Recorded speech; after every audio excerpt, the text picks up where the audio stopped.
Oh, it's going. This is the story. It's a story to end all stories. Once you hear this story, no other story will be a story. Because this is the story that ends all stories. Once upon a time, I was walking. I felt a stick hit me. Well, I turned around to discover it was an entire tree that fell on me.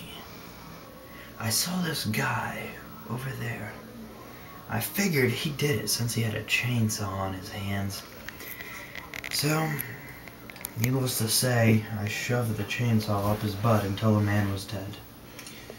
I kept walking and I'm like, I'm thirsty. What's the deal? So, I started walking to Wendy's and I ordered a Pepsi. They claim that they only had Coke products. Furious from this dilemma, I stabbed the clerk in the throat. Blood splattered throughout the customers standing in line next to me. I casually walked away from all this chaos, of course. I went over to McDonald's and I ordered a Coke. You know, I wanted a Pepsi originally, but I changed my mind, wanted Coke.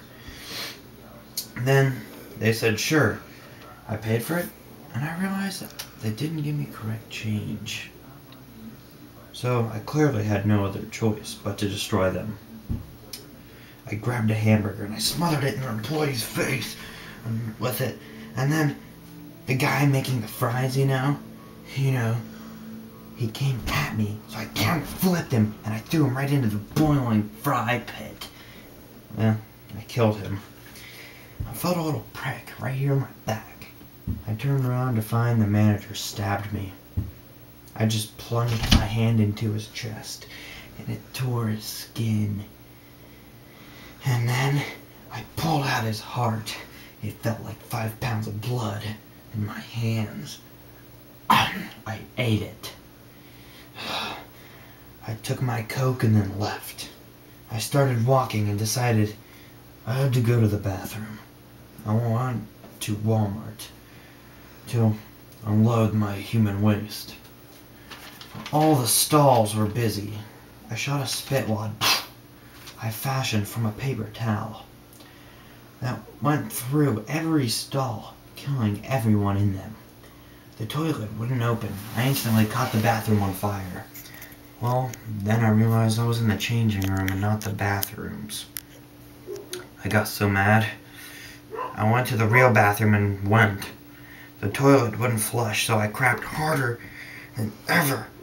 And it just completely destroyed the bathroom. As I left, I heard a noise, and it's just, I was like over here, and I was like something Walmart, and it freaked me out, so I killed it. Well, turned out it was just a Walmart greeter. After that, I found myself seemingly running. I was really just walking fast. It wasn't really a run. But I instantly became engulfed with pure rage. I became angry because I wanted to know the secret. Now this secret that I'm speaking of is the secret that is that of the Masons. This elite cult has a secret and I wanted to know it. I had no choice but to infiltrate the mysterious group. I busted the doors out casually, C4 explosives. I went to the leader and asked what the secret is. He said, oh boy, it's a good secret. I was on the edge, wanting to know it. He said, the secret of the Masons is that we buy dolls from Walmart and we cut off their heads for the fun of it because, well, they got picked on at school and that's the only way they could, get some kind of dignity apparently. I don't know. Anyway, yeah, so I had no choice but to cut his head off with my fingernail. He bled out. I called him a wuss queer, then I just left. I almost got to the doors when a guy driving some kind of warlike vehicle just drove right in front of me. I picked up this war vehicle and I threw it into the ground. It's a snake. Anyway, I threw it into the ground, leaving the man pinned underneath it. He was still alive. So, needless to say, I ripped his throat out. The war vehicle ended up just being a lawnmower, and he was just mowing the yard. That was the story to end all stories. I'm Bronson. Goodbye.